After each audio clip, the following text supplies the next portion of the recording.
Olá pessoal, muito boa noite para você que nos assiste aqui na TVT e nos acompanha pela Rádio Brasil Atual. O Revista Brasil TVT começa agora com a minha apresentação Cosmo Silva e da minha colega e jornalista Maria Tereza Cruz. Boa noite, Maria Tereza. Boa noite, Cosmo Silva. Boa noite a todos e todas que nos acompanham mais uma semana aqui no Revista Brasil TVT. E no último dia 3 de abril foi finalizado o 6º Congresso da Contraficute, que é a Confederação Nacional dos Trabalhadores do Ramo Financeiro. Na ocasião foi eleita a nova direção da entidade e as diretrizes para o plano de lutas da próxima gestão. Também nesta semana, as centrais sindicais aprovaram durante a CONCLAT, que é a Conferência da Classe Trabalhadora, a pauta unificada da classe trabalhadora para as eleições de 2022. Trata-se de um documento com medidas emergenciais e estruturais para garantir empregos, recuperar direitos trabalhistas e previdenciários, fortalecer a representação sindical, além de promover a democracia e a vida. A proposta será entregue a todos os candidatos à presidência da República que participarão da disputa eleitoral em outubro deste ano. No Revista Brasil TVT de hoje vamos repercutir essa questão, bem como a nomeação de José Maurício Ferreira Coelho para presidir a Petrobras.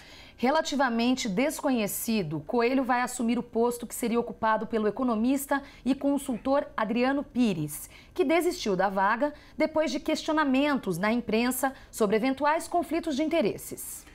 E a maior mobilização indígena do país, o acampamento Terra Livre, começou nesta semana e se estende até o dia 14 de abril em Brasília. Com o mote Retomando o Brasil, demarcar territórios e aldear a política, a 18ª edição do acampamento Terra Livre reúne milhares de representantes dos povos originários e tem como uma das bandeiras principais a demarcação de terras. Além disso, a mobilização vai aproveitar para pressionar o Congresso contra projetos apoiados por Bolsonaro que colocam em risco o meio ambiente. No programa de hoje vamos repercutir essa questão. E na última quinta-feira, dia 7 de março, foi celebrado o Dia Mundial da Saúde. No mesmo dia, a Frente pela Vida, entidade que reúne vários coletivos de saúde, anunciou a realização da Conferência Nacional Livre, Democrática e Popular de Saúde, que deve acontecer no mês de agosto. O movimento chama a atenção para a importância da saúde gratuita e universal, bem como a necessidade de reconstruir um sistema único de saúde que seja 100% público e sirva como ponto de partida para combater as desigualdades. O Revista Brasil TVT deste domingo repercute esse anúncio e também a importância da escritora Lígia Fagundes Telles para a literatura brasileira. Ela faleceu no último dia 3, aos 98 anos. E para finalizar, temos o nosso Momento Cultural. Você acompanha o Revista Brasil TVT também pelo nosso YouTube, youtube.com/RedeTVT. No último dia 13 de abril foi finalizado o 6º Congresso da Contraficute, que é a Confederação Nacional dos Trabalhadores do Ramo Financeiro. Na ocasião, foi eleita a nova diretoria da entidade e as diretrizes para o plano de lutas da próxima gestão. Também nesta semana, as centrais sindicais aprovaram, durante a CONCLAT, que é a Conferência da Classe Trabalhadora, a pauta unificada da classe trabalhadora para as eleições de 2022. Para falar sobre essa questão, nós conversamos agora com Rita Berloffa, que é sindicalista, presidente da Unifinanças Mundial e recém-eleita secretária de Relações Internacionais da Contraficute. Olá, Rita Berloffa, prazer falar contigo, seja muito bem-vinda. Olá, Cosmos, Maria Tereza, é um prazer enorme de estar aqui com vocês. Aliás, eu me sinto super orgulhosa de poder fazer parte de um programa da TVT e da Rádio Brasil Atual. Maravilha. Rita, a gente vai começar o nosso Revista Brasil TVT de hoje, Maria Tereza, te parabenizando por tua eleição aí à frente da Secretaria de Relações Internacionais da Contraficute. Parabéns, eleita aí no 6º Congresso da entidade. E antes da gente entrar na pauta sindical, CONCLAT, queria que você falasse um pouco da importância desse 6º Congresso da Contraficute. Vocês realizaram ele de forma presencial e híbrida, mediante aí a pandemia, né, para os cuidados sanitários e a saúde de todos os presentes, da importância da realização desse Congresso da Contraficute, Rita. Então, como você bem mencionou, foi o nosso primeiro congresso, ainda em meio a uma pandemia, porque é sempre bom salientar que a pandemia não acabou, e nós o fizemos de uma forma híbrida. Foi um congresso excelente, tanto pelo nível de debates quanto pela ação, e que nós, trabalhadores do setor financeiro, realmente ficamos bastante orgulhosos. Nesse congresso, nós, como você disse, elegemos a diretoria e a Juvândia, ela foi reconduzida para estar à frente da entidade pelos próximos 4 anos. E eu também, com muito orgulho, estou assumindo a Secretaria de Relações Internacionais. Qual a importância desse congresso? Esse congresso ocorre num momento político extremamente importante para o país. Há 4 anos atrás, quando fazíamos esse congresso também, que foi o 5º, nós vivíamos um momento muito triste, eu acho que para todos os brasileiros, todos os democratas, que era a iminência da prisão do Lula. E agora, 4 anos depois, nós realizamos um congresso em que Lula já foi completamente inocentado de todas as ações contra ele, e nós vemos a possibilidade dos brasileiros elegerem um presidente que volte a nos dar o país que queremos. Então, o logo desse congresso foi reconstruir o Brasil que queremos, um Brasil sem fome, um Brasil com emprego, um Brasil soberano, um Brasil com democracia, com direitos e equidade. E nós acreditamos que com a derrota de um governo fascista, que é o Bolsonaro, e a eleição de um governo progressista, nós conseguiremos reconstruir o Brasil que queremos. Outros fatos que eu destacaria de importância desse congresso é que nós deliberamos pela criação de todo o Brasil de grupos que irão trabalhar para levar para a sociedade e para os trabalhadores. Para além da pauta de reivindicação dos trabalhadores bancários, fazer um debate com a sociedade do que significou esse governo com retirada de direitos, com uma reforma trabalhista que retirou direitos assim de décadas que os trabalhadores tinham, enfim, falar e discutir com a sociedade a importância desse ano, a importância dessas eleições. E eu destaco, Cosmo, que para além da importância de eleger um presidente, de eleger o Lula, na importância de elegermos um congresso para que o presidente possa governar. Então, um congresso de pessoas comprometidas com as reivindicações da classe trabalhadora. Então, nós deliberamos pela criação desses comitês de luta e também fazer parte das brigadas digitais, que já foi deliberada pela CUT. Enfim, o momento para o país é muito importante e todos os trabalhadores têm que se comprometer com essa luta para que a gente consiga reconstruir o país que queremos. Muito bom. Rita, queria que você falasse um pouco, porque eu sei que houve uma participação expressiva das mulheres, você é um exemplo, na luta pelas trabalhadoras, né? Então eu queria que você contasse um pouco dessa ascensão, mais do que ascensão, né? Mas da nossa marca na luta pelos direitos das trabalhadoras. Bem lembrado. Primeiro, eu também tenho orgulho, aliás, sou uma pessoa muito orgulhosa do meu trabalho e das entidades que faço parte. Eu já venho de um sindicato, Sindicato dos Bancários de São Paulo, em que as mulheres têm um predomínio no sindicato, ocupam os principais cargos de presidência, secretaria-geral, secretaria de finanças, todas mulheres. Elegemos a primeira mulher negra, elegemos a primeira mulher presidente do sindicato, e agora, com a Juvândia, na eleição, elegemos a primeira mulher presidente da CONTRAF, e neste congresso, a maioria, a totalidade da direção da CONTRAF, nós temos 41% de mulheres, e a diretoria das secretarias, diretoria executiva, 43% são de mulheres. Então, óbvio que isso nos dá muito orgulho, isso é resultado de muita luta que a gente vem fazendo ao longo dos anos, mas ainda não é ciente. As mulheres têm que ocupar o espaço, não só dentro dos seus sindicatos, mas, acima de tudo, em todos os espaços de poder, para poder levar avante a luta para melhorar as condições das mulheres, porque nós sabemos que ainda há uma desigualdade muito grande e essa pandemia deixou muito claro que quem mais sofreu com essa pandemia foram as mulheres, e notadamente as mulheres negras. Então, há muita luta pela frente, mas ter 43% de mulheres na composição da executiva da CONTRAF é extremamente importante. Até porque, né, Rita, não basta só falar simplesmente da importância e falar que temos que ter mulheres em posição de comando. A gente tem que ter mulheres e tem que eleger essas mulheres, como de fato a CONTRAF está fazendo, o Sindicato dos Bancários está fazendo. Você trouxe o exemplo aí da Ivone, presidenta, mulher negra, presidente dos maiores sindicatos deste país. Sucedeu a Juvande, a gente já falou com a Juvande e a Ivone várias vezes aqui, e é sempre um prazer. E isso torna ainda mais evidente quando, neste país, um país machista, escravocrata, elegeu uma presidenta democraticamente eleita e, por não suportarem ser governado por uma mulher, deram um golpe, que fique bem claro. E entrevistar mulheres com poder de decisão, para a gente é maravilhoso, é sempre uma honra. De verdade. E aqui minha parceira que o diga, viu, Rita? Ó, reforço aqui nossos parabéns a todos vocês aí da CONTRAF CUT, do Sindicato dos Bancários de São Paulo, viu? Muito obrigada. E, aliás, aproveitando esse tema, você mencionou a questão de equidade e tal.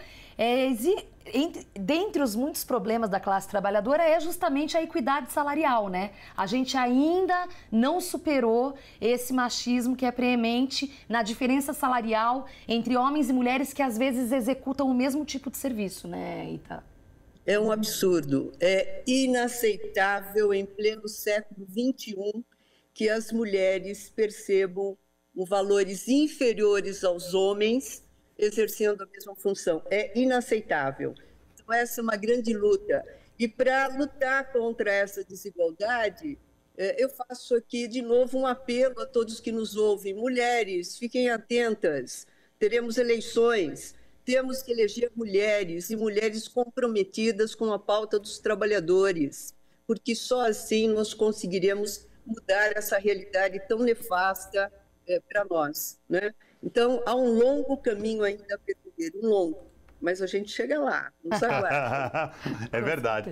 Rita, vamos agora falar um pouco, a gente estava falando do Congresso da CONTRAF CUT, né, dessas mulheres guerreiras que estão à frente aí das instituições financeiras, do Sindicato dos Trabalhadores e das Trabalhadoras, que fiquem muito bem claro.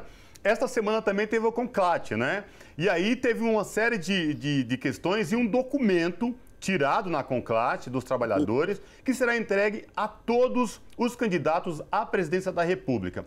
Só que nós também sabemos que no começo da semana, os trabalhadores da Central Única os trabalhadores que fazem parte da Central Única dos Trabalhadores Sindicatos Filiados se encontraram com o presidente Lula. Como que foi essa agenda? O que você pode falar para a gente desta agenda, Rita? Então, primeiro que causou uma certa polêmica, né? Essa reunião do Lula na CUT, mas eu também gostaria de lembrar que o Lula também esteve com outras centrais, se reuniu com outras centrais. E é histórico que se reúne com a CUT. Então, a CUT foi apresentar a pauta inerente à CUT, da CUT, mas isso em nenhum momento significou que não estivesse junto com as democratas para construir esta pauta unificada, que é resultado de um trabalho de muitas reuniões, de um ano, que culminou nessa pauta apresentada e deliberada, simbolicamente aprovada pelos trabalhadores que lá estavam, para apresentar aos candidatos a presidente. E eu fico sempre pensando, há 41 anos atrás, quando tivemos o primeiro CONCLAT, a início daquele CONCLAT, que de lá surgiu a CUT, de lá surgiu o PT, enfim, de lá surgiu a classe trabalhadora pegando o seu espaço na sociedade, lutando pela sua voz. E a CONCLAT desse ano, num momento tão importante para o país, nós conseguimos, apesar das divergências que ocorrem por vezes entre uma central e outra, nós conseguimos um trabalho incrível, e aqui eu quero parabenizar a todas as centrais, em tirar esse documento único para entregar ao presidente, aos candidatos a presidente. E esse documento, acima de tudo, a gente enfatiza a importância da realização do salário mínimo, enfatiza a importância de se ter uma renda básica, a importância de se ter emprego, a importância da democracia, a importância para nós trabalhadores de ter uma contra-reforma a essa reforma trabalhista que ocorreu, que retirou tantos direitos de todos. Enfim, a importância de colocar novamente o Brasil no rumo do desenvolvimento econômico, no rumo da justiça social, da igualdade social, enfim, um país onde a gente possa ser feliz novamente. E aí foi incrível, que foi um trabalho de unidade de todas as áreas, e foi um ano de trabalho para isso, né? Então, ficamos bastante felizes, porque foi um momento bastante importante. E, aliás, esta semana é uma semana de muitas atividades, que mexe não só com os trabalhadores, mas com a sociedade brasileira como um todo. Uma semana bastante dinâmica. E eu queria justamente perguntar sobre isso, sobre os próximos, as pautas de agora, as pautas sindicais de agora e quais são as próximas lutas. A gente sabe que tem manifestações neste sábado, então conta um pouco para a gente. Então, esse sábado também está sendo chamado pelas centrais sindicais, pelos movimentos populares, atividades fora Bolsonaro, Bolsonaro nunca mais, porque Bolsonaro, acima de tudo, significa o fascismo no nosso país, significa o retrocesso a direitos. Desculpa. E, acima de tudo, atividades contra a carestia, contra os preços abusivos dos combustíveis, pelo emprego, por direitos e pela democracia, que é o bem mais precioso que todos nós podemos ter. E, segundo informações da CUT, nós já temos confirmado mais de 60 cidades para que ocorram esses atos. Então, nós acreditamos que são atos que vão acontecer cada vez mais em todo o país, até a eleição, porque ele tem um papel, acima de tudo, de conscientização da população, dos brasileiros, da situação que estamos e do que precisamos fazer para mudar esse cenário. Então, sábado também vai ser um dia extremamente importante e eu convido já a todos que nos ouvem, saiam de casa, vão para as ruas e vocês verão um ambiente super gostoso, encontrando pessoas que pensam igual a vocês, que querem o melhor para o país, enfim, pessoas que querem voltar a sorrir novamente. Então, Rita, convido a todos a partir das 14 horas. Rita, será que a gente pode falar que já é uma esquenta para o 1º de maio que se aproxima, o 1º de maio, esse que, né, anos aí por conta da pandemia, foi meio que híbrido e agora as pessoas vacinadas, com a disposição de ir às ruas, lutar por direitos, porque, Rita, de uns tempos para cá, não tem como a gente ir ao mercado e se conformar com os preços das gôndolas, preço de alimentos, filas de pessoas atrás de caminhão para pegar osso. Não, assim, chegou a um ponto insuportável que não dá mais. É um acumulado de tudo, né, Maria Tereza? Sim. É muito triste o país que vivemos hoje. Isso que você falou da fila do osso é inaceitável. Isso porque antes vivíamos num país que todo final de semana era comum um churrasco entre os amigos, né? Então, todo mundo festejando com amigos, todo mundo reformando suas casas, todo mundo trocando de carro, os jovens indo para a universidade, vivíamos praticamente um pleno emprego. Enfim, vivíamos um país como deve ser, um país que pensa em toda a sua população. Todo mundo viajando, os aeroportos lotados. E hoje a gente vive essa dura realidade de famílias e mais famílias cada vez mais nas ruas, porque não têm emprego, porque não conseguem assumir um aluguel, pessoas numa fila de osso porque não têm dinheiro para comida e o preço do alimento cada vez mais caro. Então, isso é uma das pautas desse sábado. Contra a carestia, contra o preço absurdo dos produtos, notadamente os produtos alimentícios, onde quem mais sofre acaba sendo a população mais pobre. E isso nós precisamos mudar, nós temos que mudar. E a gente só muda na hora do voto. Então, a importância desse ano para o Brasil. A depender dos resultados da eleição, é o rumo que o Brasil terá pelos próximos 20 anos. Então, não é pouca coisa. O momento é muito importante. Então, é importante que todos os brasileiros se conscientizem disso e entendam que é o único momento que o voto dele tem o mesmo valor que o voto do banqueiro. Então, é o momento de todo mundo votar, e votar no que é melhor para o país. E os jovens que ainda não tiraram seus títulos de eleitor, que tirem e não deixem de exercer o seu direito de escolher o presidente, porque muita gente morreu para que tivéssemos esse direito, né? Então, não deixem de exercer esse direito. Vamos votar, vamos mudar esse país e vamos voltar a sorrir novamente, recuperar os direitos que os trabalhadores todos perderam, enfim, recuperar a nossa dignidade, a nossa felicidade, a nossa esperança, o país que a gente quer. Muito bom. Rita Berloffa, que é sindicalista, presidenta da Unifinanças Mundial e recém-eleita secretária de Relações Internacionais da Contraficut. Rita, prazer imenso em receber você aqui no Revista Brasil TVT. Até uma próxima oportunidade. E parabéns de novo.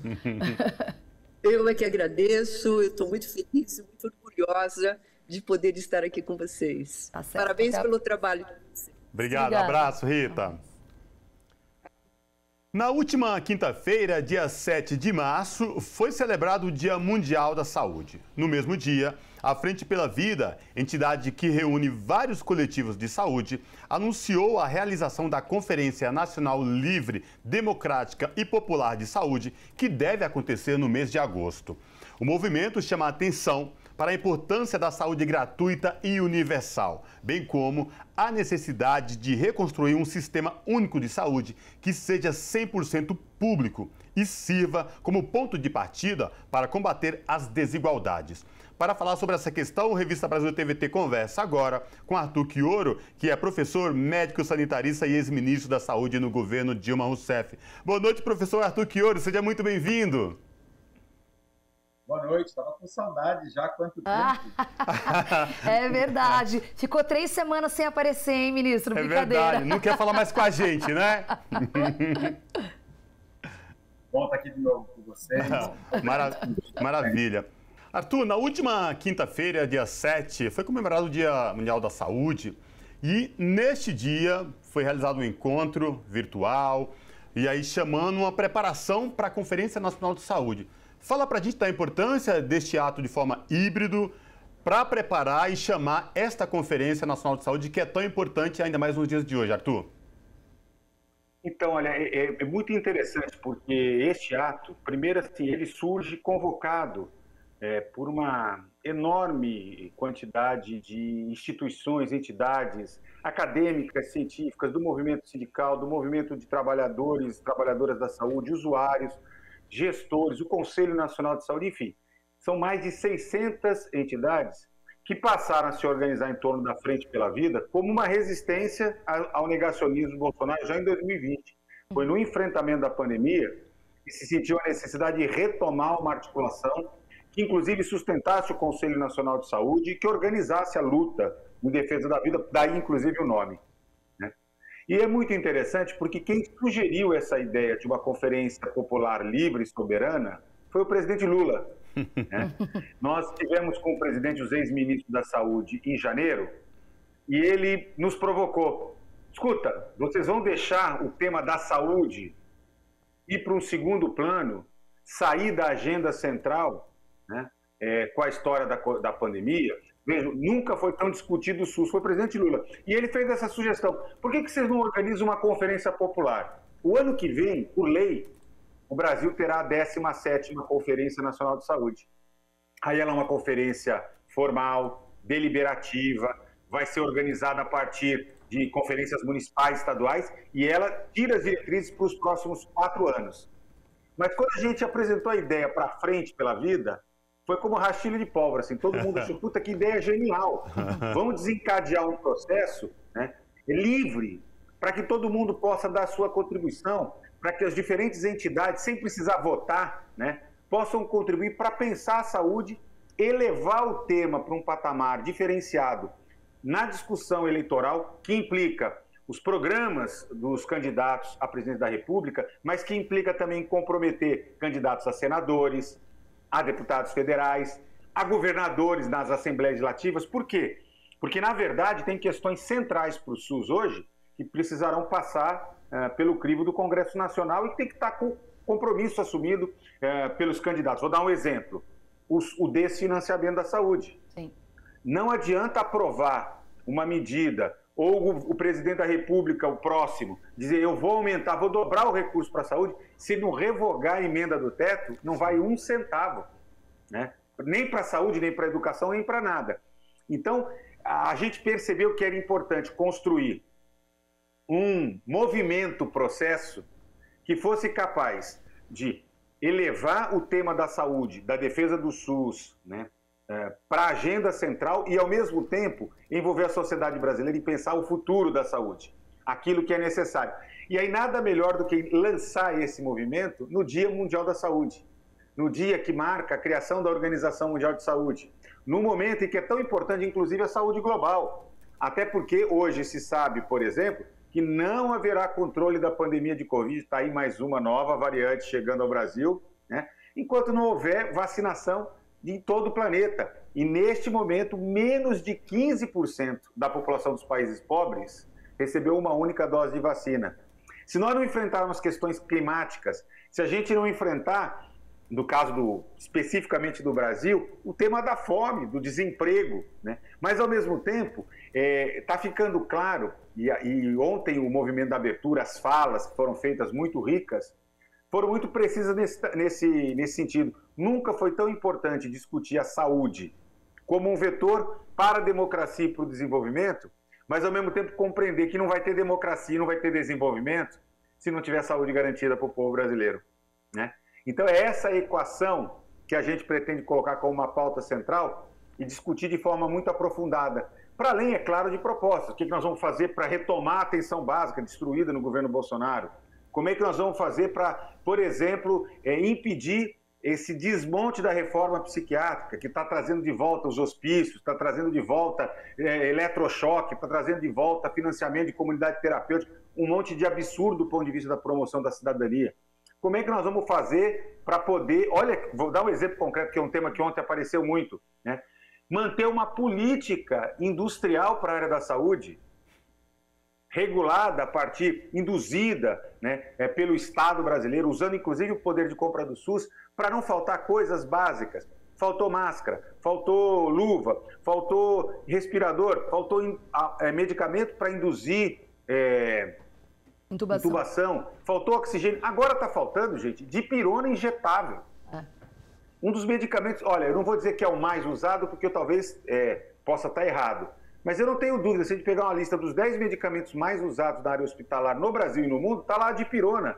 Está faltando dipirona, como faltou penicilina recentemente. Isso expressa um Estado que perdeu a capacidade de pensar a gestão, a coordenação do sistema, né? Então, é isso que nós queremos. Como envolver e valorizar esses trabalhadores, inclusive, que arriscaram as suas vidas, trabalhadores e trabalhadoras, que são a maioria, né, no nosso caso, na área da saúde, a força de trabalho é majoritariamente composta por mulheres, né? Como é que a gente valoriza essa categoria tão importante para a sociedade? Então, são temas que estão colocados e que vão ser precisos. Então, eu estou muito, muito feliz, inclusive, porque, por exemplo, na véspera da abertura, no dia 6, eu participei de uma reunião, estava o senador Humberto Costa junto, mais alguns outros companheiros, e por incrível que pareça, gente, médicos de várias entidades, mais progressistas naturalmente, dispostos a realizar uma etapa, discutir a contribuição dos médicos.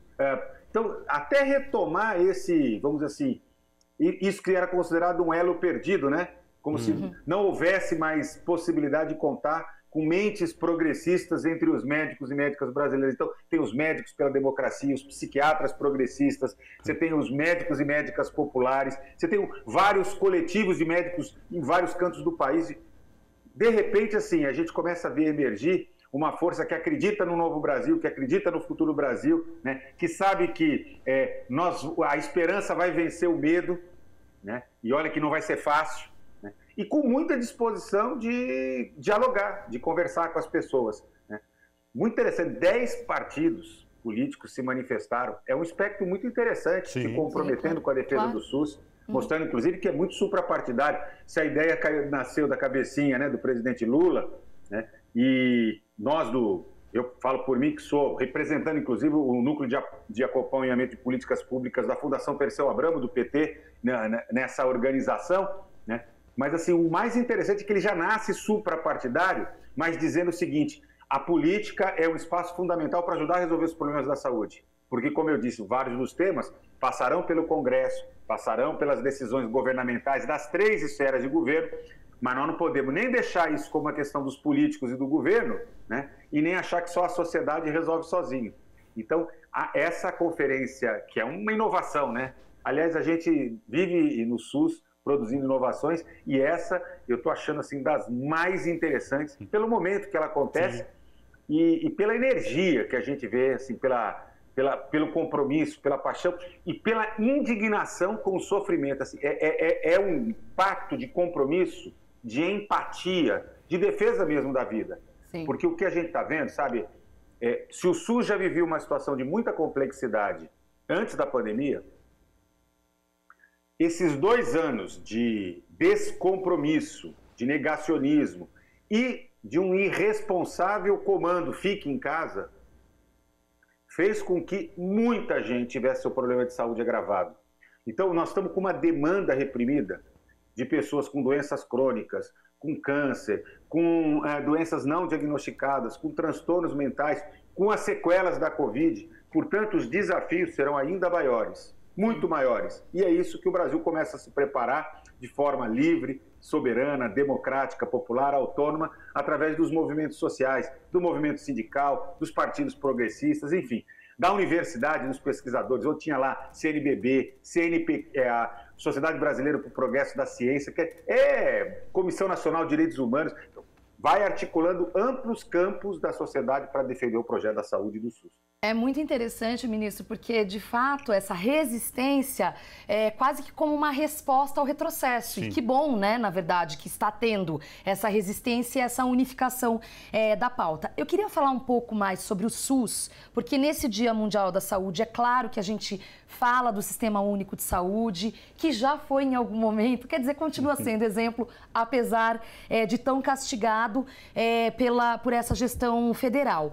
Eu tenho a sensação que muito do desmerecimento do SUS, além da narrativa do próprio Bolsonaro, é porque o atual governo é bastante privatista, né, ministro? E eu acho que isso acaba sendo muito complicado também dessa construção da saúde pública. Minha pergunta é: qual a importância do SUS se a gente pensar que a saúde está lá na Constituição como um dos direitos básicos? Eu diria, eu vou responder para você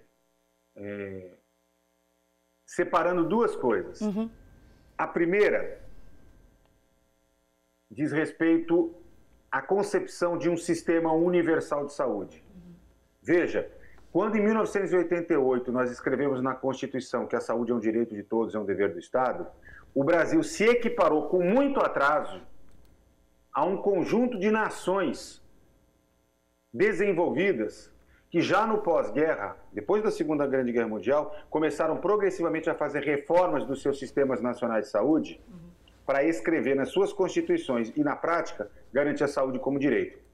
Então, você veja, eu estava discutindo hoje com os meus alunos na faculdade, né, porque quando a gente fala em sistema público, a ideia é que venha um sistema pobre, enfraquecido, chumbrega, que maltrata as pessoas, etc. A realidade é que os países que têm sistemas universais têm sistemas, do ponto de vista tecnológico, de qualidade de recursos humanos, de equipamentos, de estrutura predial e de capacidade de atendimento superior a qualquer outro sistema. Estou me referindo ao Reino Unido, estou me referindo ao Canadá, à Alemanha, à França, à Espanha, à Itália, Portugal, países escandinavos, só para dar alguns exemplos, que têm sistemas universais, onde a saúde é um direito de todos. Nós temos exemplos de países que adotaram sistemas de mercado, onde a saúde é literalmente uma mercadoria. Compra quem pode comprar e é atendido de acordo com o que paga. Se custar mais caro, fica de fora. O exemplo dos Estados Unidos, e nós temos 2 vizinhos que adotaram esse modelo de maneira trágica, que é o caso do Chile e da Colômbia. Mas veja, vou agora para a primeira parte da sua pergunta. É possível. Qual é a diferença que isso faz? Seja quando se compara, por exemplo, os resultados, os indicadores demográficos, epidemiológicos, tal, dos Estados Unidos com, por exemplo, o Canadá, com o Reino Unido, com a França, só para pegar o exemplo de países que têm sistemas. Quem tem sistema universal de saúde tem resultados muito melhores. A mortalidade infantil, a expectativa média de vida, a mortalidade por doenças cardiovasculares e tal, é muito substantivamente melhor. No nosso caso, no caso brasileiro, com toda a dificuldade que tem sido a implementação do SUS, e a partir de 2016, com a desmontagem, literalmente desmontagem, né, nós ainda vivemos, é como se dissesse o seguinte, assim, o SUS, apesar de tudo, ele é uma proteção, ele é um patrimônio para a preservação da vida dos brasileiros, porque sem eles nós viveríamos a barbárie. Mas olha que contradição, a gente vê o SUS tentando resistir a partir do esforço de alguns gestores e principalmente dos trabalhadores e trabalhadoras, dos conselheiros, etc. Mas, ao mesmo tempo, o governo Bolsonaro, na verdade, já vem desde a ponte para o futuro, a pinguela para o retrocesso, na verdade, né, do Temer, mas já vem desde ali o enfraquecimento, né, a fragilização, a pauperização das políticas públicas como uma estratégia de abertura de mercado. Então, é importante a sua pergunta, porque nós precisamos cravar na nossa análise uma compreensão que às vezes parece que não fica muito bem clara para todo mundo, que é a seguinte: o Bolsonaro não é bobinho, ele não é um tonto, um paspalho, ele é também, né? Mas tem mais do que isso. O seu governo não é um governo frágil, é um governo fascista, é um governo autoritário, mas é um governo deliberadamente privatizante. Um governo deliberadamente pró-mercado, que destrói as políticas públicas, às vezes de maneira atabalhoada, às vezes colocando pitadas de negocionismos, para inclusive criar um ambiente, né, que justifique de maneira absolutamente escandalosa coisas que ele vem fazendo. E isso vale para a saúde, vale para o meio ambiente, vale para a educação, para a ciência e tecnologia, para todas as áreas. Mas no caso da saúde, a gente vê exatamente isso, né? Ele fragiliza a atenção básica, a política de atenção básica, acaba com o programa Mais Médicos, acaba com o NAS, monta um negócio chamado ADAPS, uma empresa para contratar serviços, que em tese seria para repor os médicos do Mais Médicos, e coloca lá que ela vai poder contratar cooperativas, empresas médicas, etc. Ou seja, vai abrindo. Quando a gente vai ver, o Guedes está lá como acionista de uma dessas empresas de mercado para fornecimento de mão de obra médica. Então, é o tempo inteiro girando em torno dos negócios. Eu costumo dizer que o negacionismo desse governo, ele está a serviço dos negócios.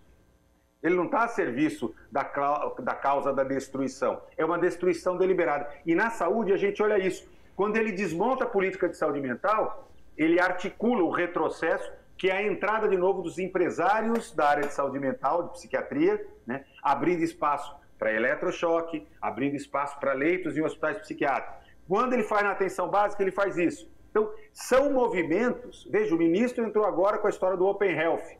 Sim, né? Uma escandalosa maneira, né, de entregar para as operadoras de plano de saúde o direito de fazer a seleção de quem eles querem do plano deles. Aí aparece agora o filho do ministro, né, estudante de medicina, dizendo que vai ser candidato para reformar o SUS. Né? Reformar o SUS, leia-se, ampliar a entrega para o mercado. É verdade. Então, eu concordo plenamente com você. Arthur, algo que me chamou a atenção nesse documento tido por esse coletivo defende a saúde pública de qualidade para todos, quando fala de um sistema único de saúde que seja 100% público e sirva como ponto de partida para combater as desigualdades. E, Arthur, quando eu chego nessa pergunta e vejo essa defesa de vários coletivos, de gente progressista que defende saúde pública de qualidade e gratuita como direito da população, me remete à pergunta: como é que está essa questão de compreensão dentro das universidades para os futuros médicos que vão se formar? Como é que está essa compreensão do SUS? Porque antes foi o SUS, por ser muito atacado, nós vimos estudantes de medicina que não defendiam o SUS como política pública de qualidade. Sim. E a minha pergunta agora, como é que está essa questão? Você que é professor, está no dia a dia na universidade, como é que está a mente e a cabeça desses futuros médicos?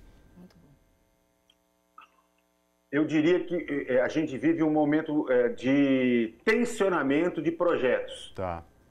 Porque, veja, a maior parte dos professores, por exemplo, no meu caso, eu tenho 32 anos de formado, né? Os professores geralmente foram formados num período marcado por uma certa formação elitista, por uma formação pró-mercado, né? E os investimentos em transformação na educação demoraram muito. Na verdade, eles começaram a ser efetivados no governo do presidente Lula. O SUS é de 88, só a partir de 2003, com as estratégias de educação permanente. Na gestão da presidenta Dilma, né, quando se fez uma grande reforma curricular em 2013, né, se ampliou questões fundamentais. Por exemplo, tinham meninos e meninas médicos que saíam da faculdade sem passar na atenção básica. Uhum. Quer dizer, é o lugar que mais contrata os médicos e eles não tinham na sua formação. Era alguma coisa meio distante. Eles estudavam na saúde coletiva lá um pouquinho, né? Então, assim, mudanças substantivas. 3 meses do internato agora obrigatoriamente tem que ser feito na atenção básica, né?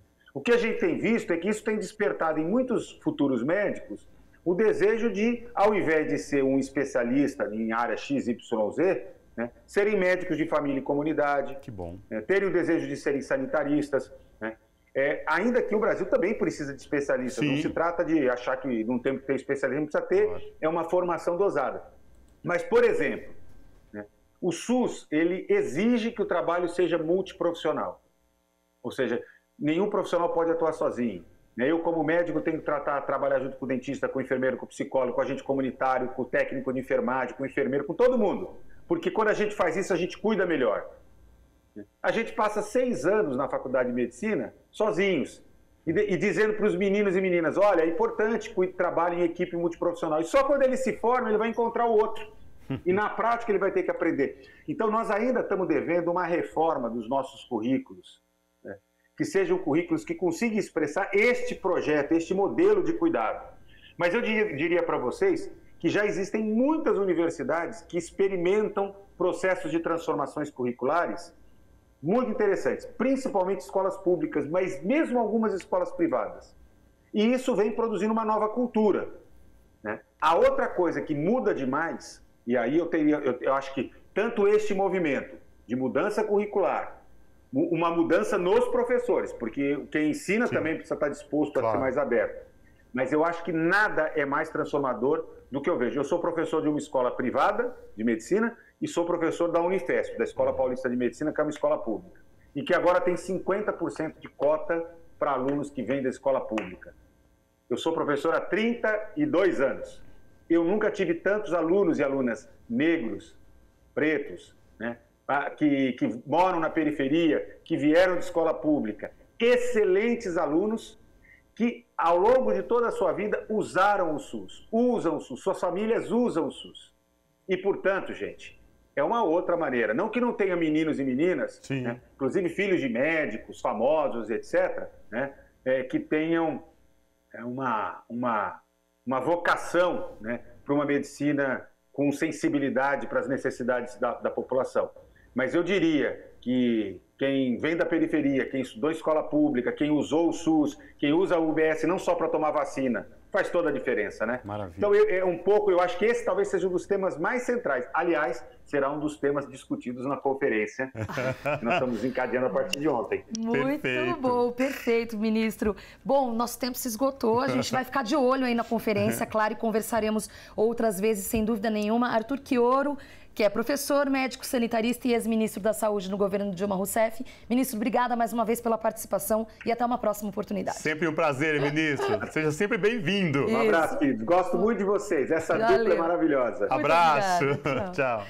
E a gente aqui no Revista Brasil TVT vai para um breve intervalo. Opa, agora sim, né, Cosmo? Agora sim. Vai para um breve intervalo e volta daqui a pouquinho. Não saia daí.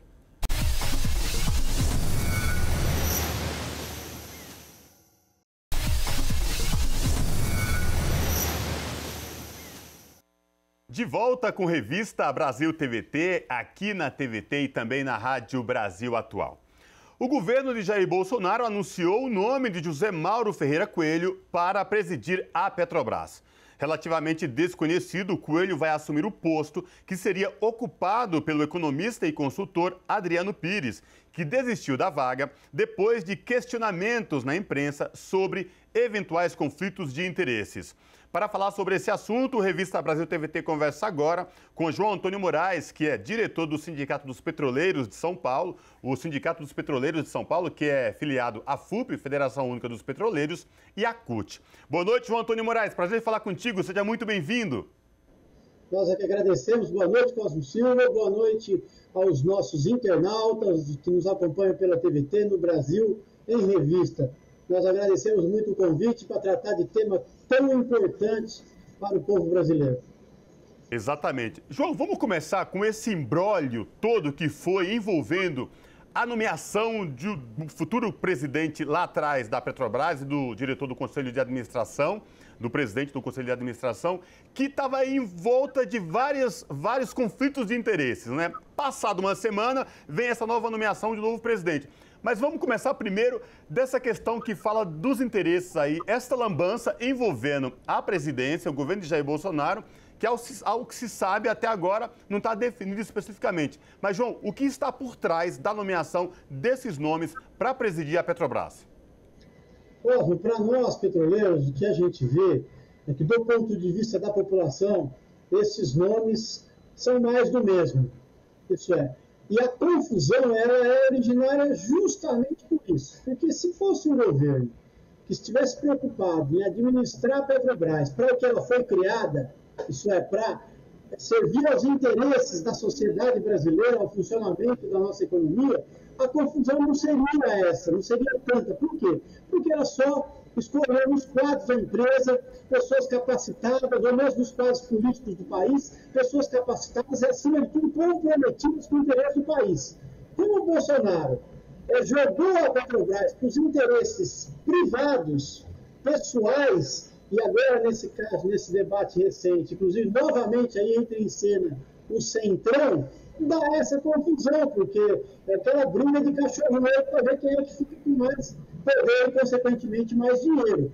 E aí, nessa verdadeira atrapalhada, porque eu não me recordo, eu estou na Petrobras desde 1984, eu não me recordo que isso tenha acontecido nenhuma vez nesse grau, de um presidente deixar a maior empresa brasileira, uma das maiores do mundo, acéfala, graças à sua confusão. Ele fez isso com a gente e no momento em que o brasileiro está pagando muito caro por essa política errática do governo na gestão da Petrobras. Então, esses dois nomes que ele escolheu eram sabiamente nomes com problemas de conflitos de interesse, porque eles servem as concorrentes da Petrobras, né? Então, é evidente que isso não daria certo. Mas, nessa volúpia de, eu diria, trair os interesses do povo brasileiro, fez essa baita confusão e que certamente está custando caro a todos nós, né?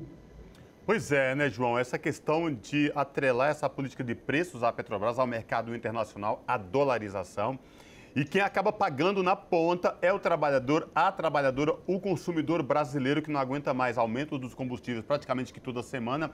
E um agravante a mais que é com o preço do gás de cozinha que afeta milhões de brasileiros.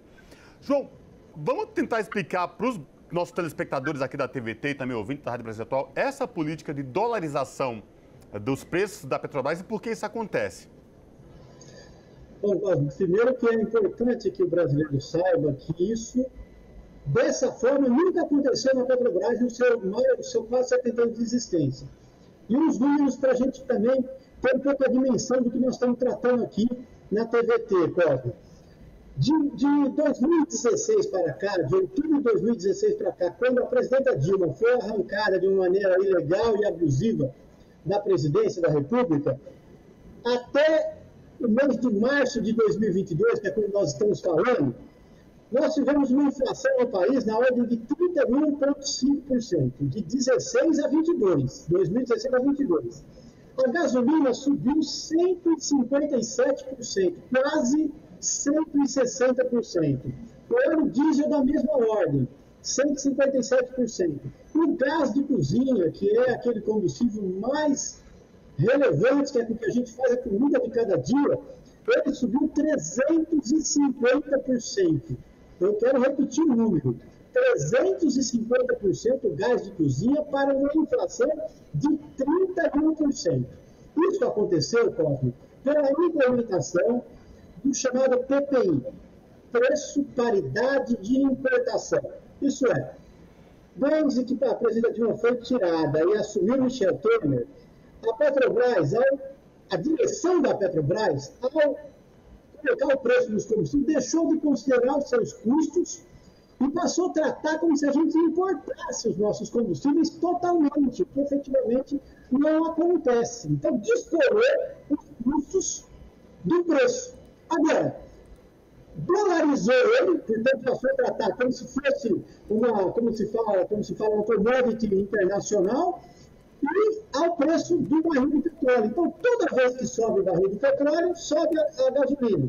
Toda vez que sobe o dólar, sobe a gasolina.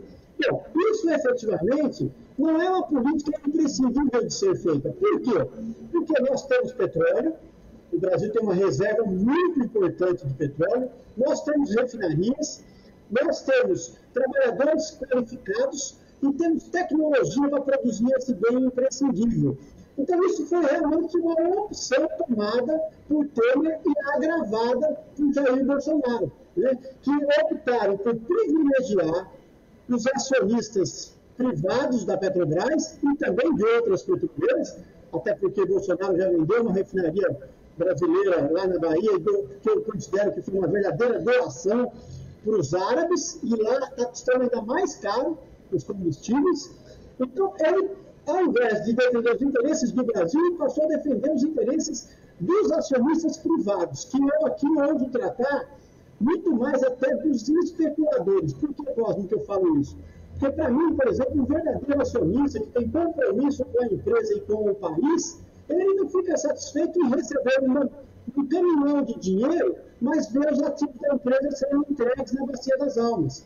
Só para citar um exemplo, os nossos gasodutos aqui do Sudeste foi privatizado, a Petrobras já pagou em aluguel por ele mais do que recebeu em pouco tempo. Quer dizer, um acionista realmente comprometido não está interessado numa política dessa. Agora, aqueles especuladores que querem ganhar dinheiro rápido e fácil, esses estão interessados. Então, é bom que o nosso internauta saiba que ele paga muito caro no gás de cozinha, na gasolina, não é à toa, ou tampouco é por conta da guerra da Ucrânia. É preciso desmontar essa mentira que está sendo contada pelos grandes meios de comunicação. Não, ele paga caro no combustível porque Jair Messias Bolsonaro resolveu botar dinheiro no bolso do acionista. Então, só esse ano de 2021, a Petrobras está pagando em dividendos 101 bilhões de reais. Então, efetivamente, o dinheiro que sai do povo brasileiro para os acionistas. Isso não é prescindível de ser feito assim. Nós, petroleiros, entendemos, somos da área, entendemos que é importante a Petrobras ter resultados positivos. Agora, de forma alguma, precisa desse jeito e nunca foi assim. A Petrobras foi criada pelo povo brasileiro para servir os seus interesses.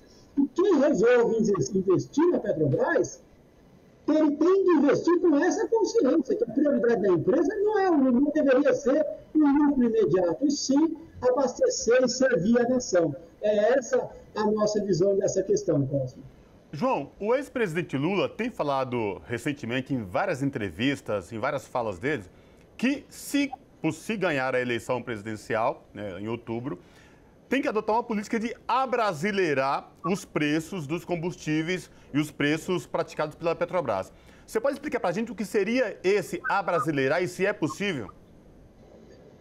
Bom, para nós, o abrasileirar que o presidente Lula sabe, de maneira muito comunicativa tem usado, e ele tem toda a razão, seria realmente considerar os verdadeiros custos da Petrobras e das demais empresas de petróleo. Isso é, remunerar os custos, deu um resultado econômico, não tem que extorquir o consumidor brasileiro como está acontecendo.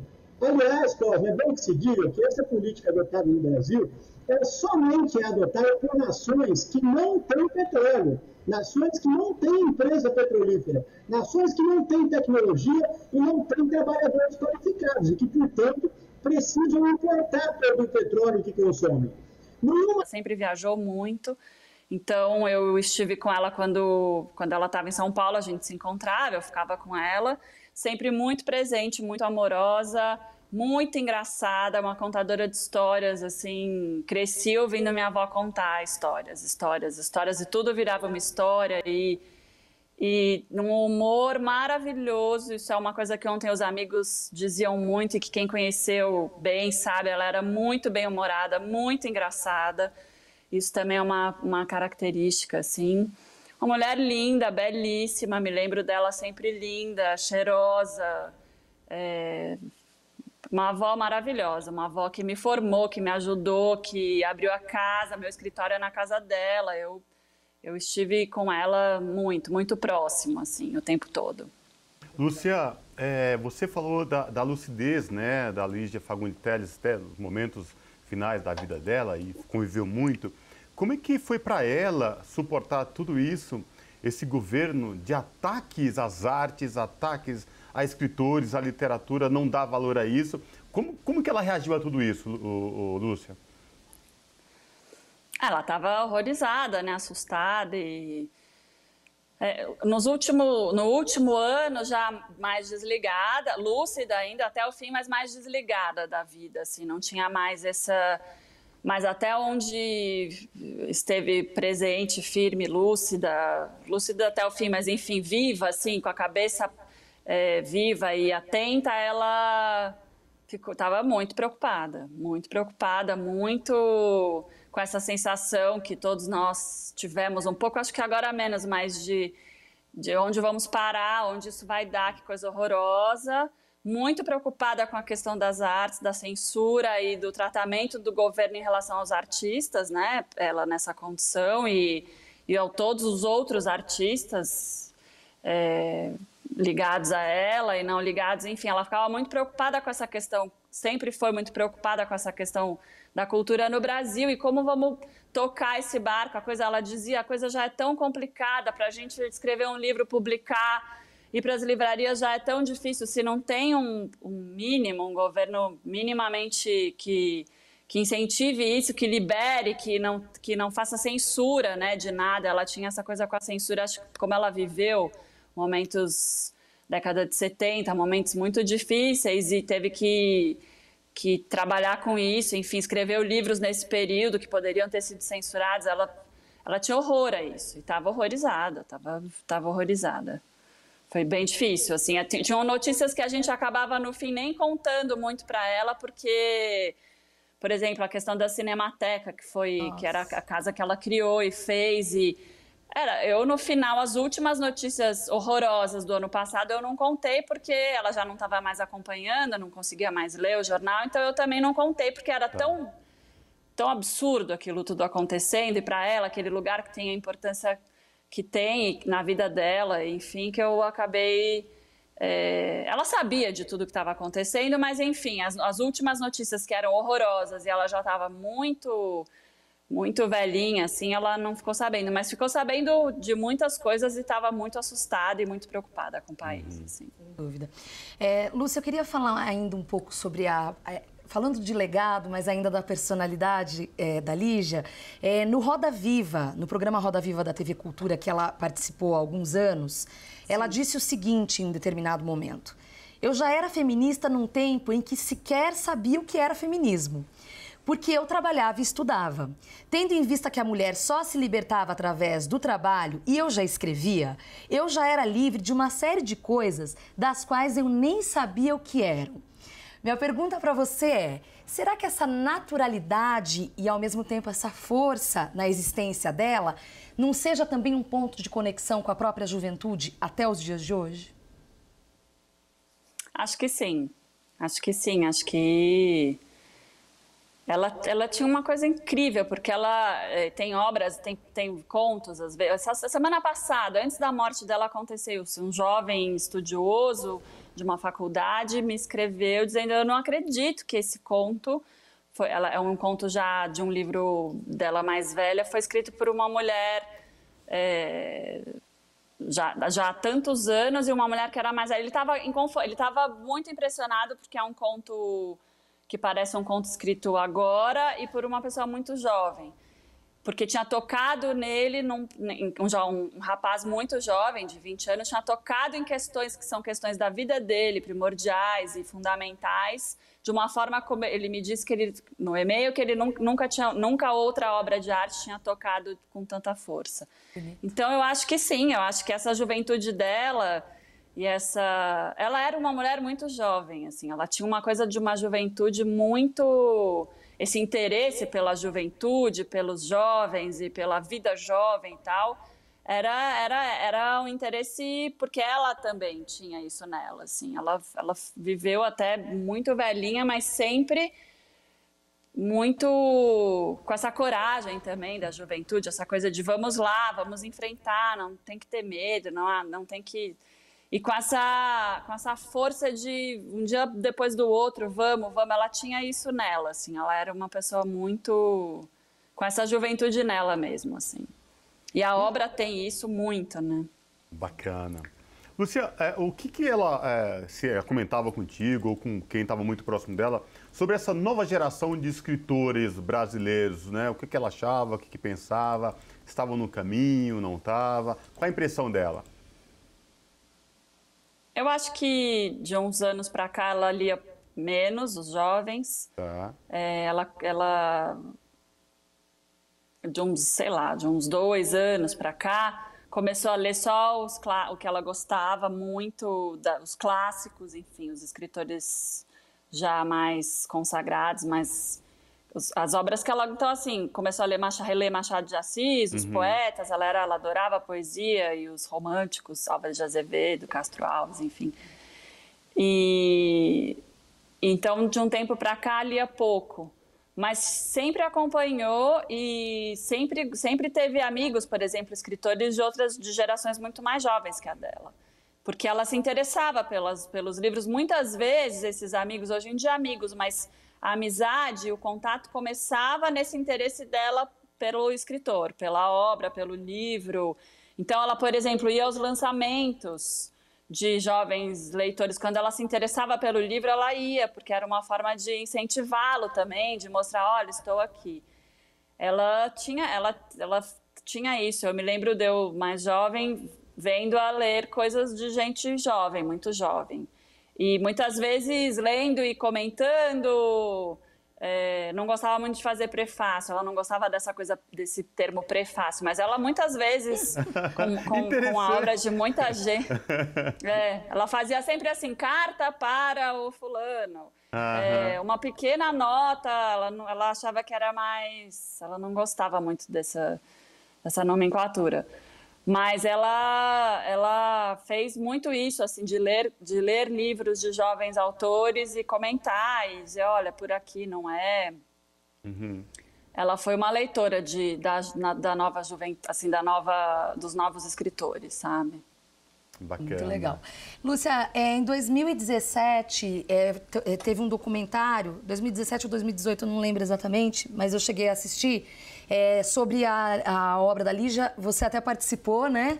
Enfim, várias vozes participaram ali. Lígia, uma escritora brasileira, que falava... Uma coisa que me tocou foi sobre... porque a literatura tem isso, né? Do resgate da memória. Sim. E a relação da memória com a própria cidade de São Paulo, já que ela nasceu e viveu, né, enfim, aqui. Eu queria saber dessa relação dela com a cidade de São Paulo e com essa memória afetiva. Ela adorava São Paulo. São Paulo era a cidade do coração. Ela morou em outras cidades do estado de São Paulo durante a vida. Ela morou no Rio de Janeiro, ela morou em outros lugares. O Rio de Janeiro também era uma cidade muito querida, mas eu acho que São Paulo foi a cidade em que ela morou a maior parte da vida. Quando criança, jovem, morou em outras cidades do estado de São Paulo, com os meus bisavós, com os pais dela. E depois veio para cá, morou um tempo no Rio, mas ficou em São Paulo. E São Paulo era a cidade do coração, a cidade queridíssima. Ela adorava andar na rua, andar a pé. Agora, com a morte dela no bairro em que ela mora hoje em dia, que não é o bairro que ela morou a vida inteira, mas que é o bairro que ela mora desde que eu nasci, há 40 e tantos anos, as pessoas na rua falando como era bom vê-la, como ela andava, fazia as coisas a pé, nunca dirigiu, né? Nunca nunca teve carro dela. Então, ela tinha essa coisa de andar a pé, de táxi, de ônibus, e de andar na cidade, assim, de ir para... Caminhava, ela andava muito, ela era muito esportista, né? Ela tinha uma coisa muito do esporte, da caminhada, então ela andava muito a pé e andava por São Paulo muito, e adorava a cidade, adorava alguns pontos da cidade, tinha uma ligação muito forte com São Paulo. Lúcia, algum ponto especificamente, né, que ela destacasse ou que marcasse, que ela, né, se identificava mais, ou de forma geral para a cidade? Você consegue lembrar? Alguns pontos. O Largo de Santa Cecília, que foi onde ela, na infância, passou um tempo, morava ali.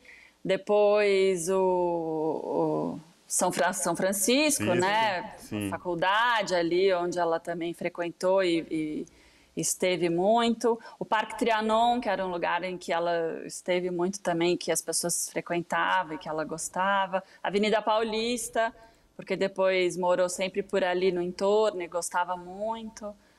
Alguns pontos, esses eu acho que são pontos que ela citava, gostava, falava deles. Muito bom.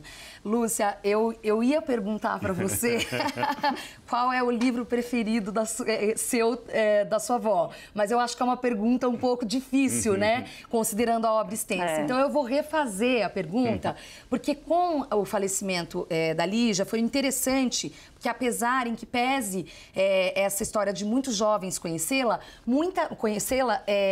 e conhecer a sua obra, muita gente, pelo menos do meu círculo, que eu trabalho com pessoas mais jovens, disseram, nossa, eu nunca tinha ouvido falar, e eu li esse micropoema dela e é genial, e eu li... A minha pergunta é, se algum jovem quisesse começar a ler Lígia Fagundes Telles, qual seria a indicação das primeiras ou da primeira obra que você daria? E por quê, claro?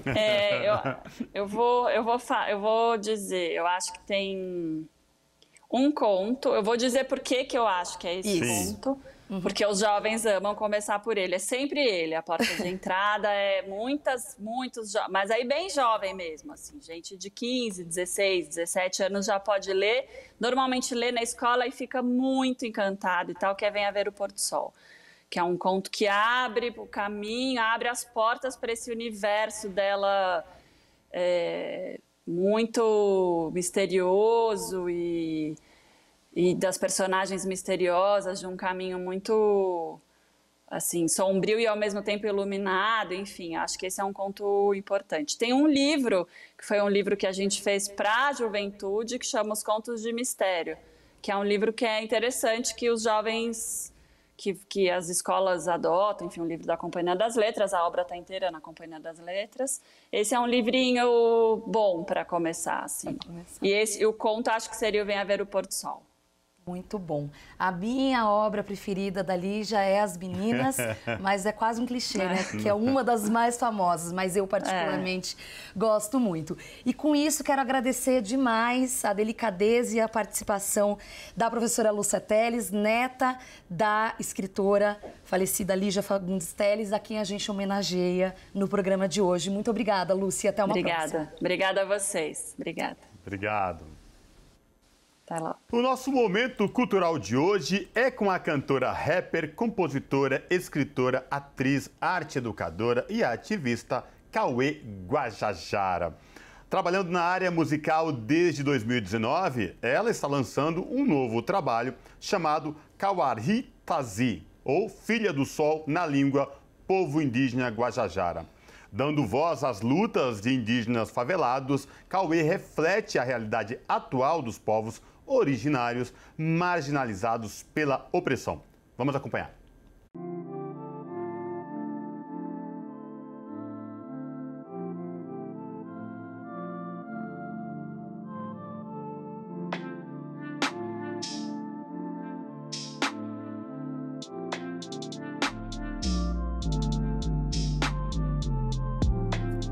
Olha em frente ao meu reflexo, me sinto gigante. Já perdi tempo demais, não seguindo adiante. Vejo você por dentro, eu sei que é difícil de imaginar.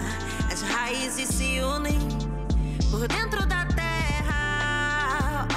frente ao meu reflexo, me sinto gigante. Já perdi tempo demais, não seguindo adiante. Vejo você por dentro, eu sei que é difícil de imaginar. As raízes se unem por dentro da terra. Por dentro da terra. Por dentro da terra. Por dentro da terra.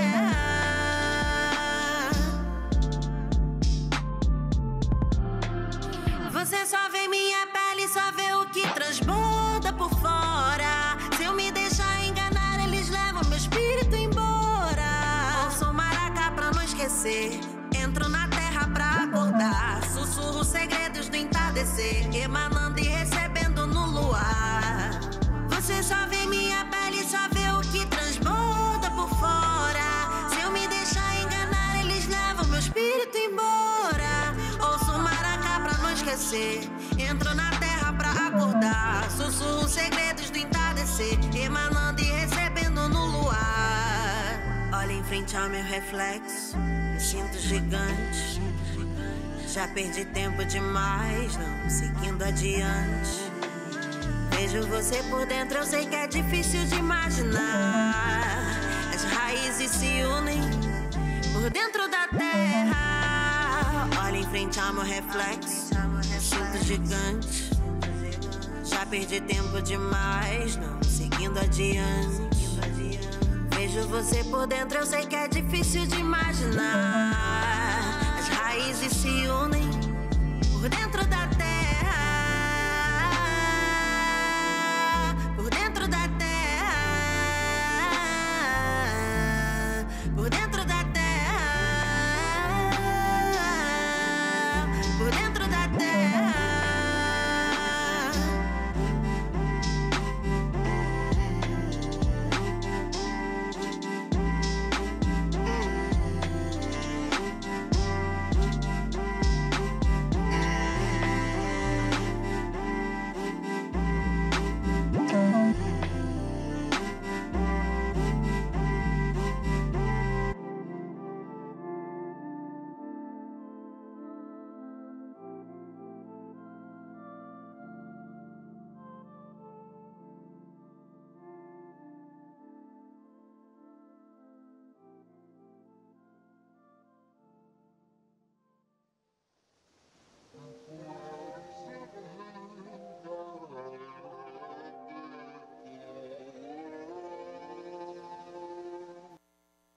E com esse clipe da Cauê, muito pertinente, porque, lembrando aos nossos telespectadores do Revista Brasil TVT, que nos acompanham aqui na TVT e também na Rádio Brasil Atual, está acontecendo, Maria Tereza, o acampamento da Terra lá em Brasília. Tá? E, portanto, nada mais justo do que ver esse clipe maravilhoso. E com esse clipe a gente termina mais uma edição do Revista Brasil TVT, Maria Tereza. Isso mesmo, Cosmo. Muito obrigada por mais essa edição. Obrigada a você que esteve aqui conosco, nos acompanhando. Eu desejo uma excelente semana e até a semana que vem. Exatamente. Pessoal, se cuidem. Boa semana a todos. Obrigado pela companhia. E a gente volta a se encontrar no sábado que vem. Tchau!